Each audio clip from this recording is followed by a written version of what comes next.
یہ بیت معمور کیا ہے؟ نبی علیہ السلام کی حدیث سے واضح ہے، یہ 7ویں آسمان پر گھر ہے، ایک فرشتوں کا عبادت گاہ، جس فرشتے داخل ہوتے ہیں اور اس گھر کا طواف کرتے ہیں۔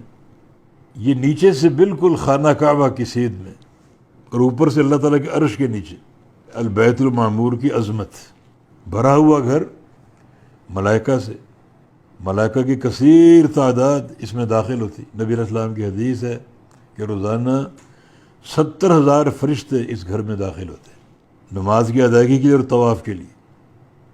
اور جو فرشتہ ایک بار داخل ہو جائے اس کی قیامت تک باری نہیں آئے گی۔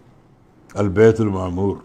نبی علیہ السلام کی ایک اور حدیث میں جب آپ 7ویں آسمان پر گئے معراج کے موقع پر، تو فرمایا کہ میں نے ابراہیم علیہ السلام کو دیکھا مسندن بالبیت المعمور، جو البیت المعمور سے ٹیک لگائے بیٹھے تھے۔ البیت المعمور یہ آسمانوں پر فرشتوں کا قبلہ ہے، جسے خانہ کعبہ زمین میں مسلمانوں کا قبلہ ہے۔ ابراہیم علیہ السلام کے شرف کا اظہار مقصود ہے۔ وہ ہستی ہیں جنہوں نے زمین پر خانہ کعبہ کی تعمیر کی، تو اللہ تعالیٰ نے انہیں جو نبی علیہ السلام کو دکھایا، تو وہ جو اوپر قبلہ ہے کعبہ ہے فرشتوں کا، اس سے وہ ٹیک لگائے بیٹھے تھے۔ اس میں ان کے شرف کا اظہار مقصود ہے کہ یہ وہ ہستی ہے جنہوں نے زمین پر اللہ کا گھر بنایا، اور اللہ نے آسمانوں پر انہیں البیت المعمور کے زیر سایہ ٹیک لگائے ہوئے بیٹھنے کا یہ سعادت عطا فرمائی۔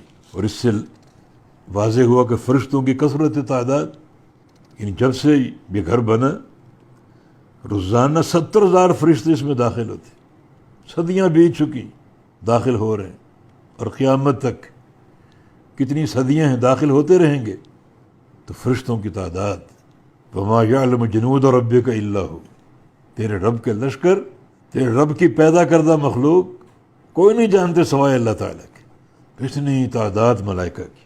اور نبی علیہ السلام کی حدیث ہے کہ اتت السماء، یہ 7واں آسمان ہے، ان میں چرچراہٹ کی آواز، جیسے اب چرپائی پر بیٹھیں تو ایک آواز سی آتی، آسمانوں میں بھی آوازیں ہیں، 7واں آسمانوں میں، فرشتوں کے بوجھ کی وجہ سے۔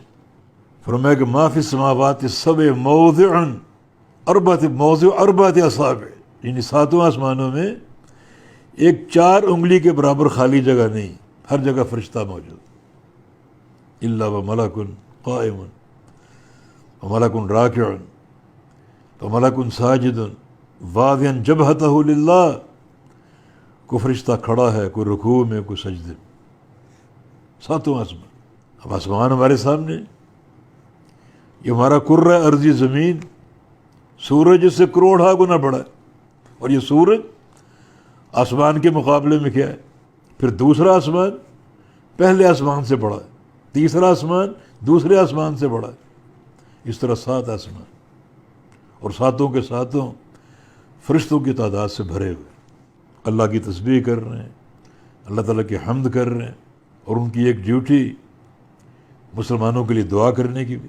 تو اگر ایک بندہ سدھر جائے، نیک بن جائے، تو وہ فرشتوں کی دعا کا مستحق ہے۔ بہت بڑا یہ اللہ تعالیٰ کا کرم اور اس کی رحمت کی وسعت۔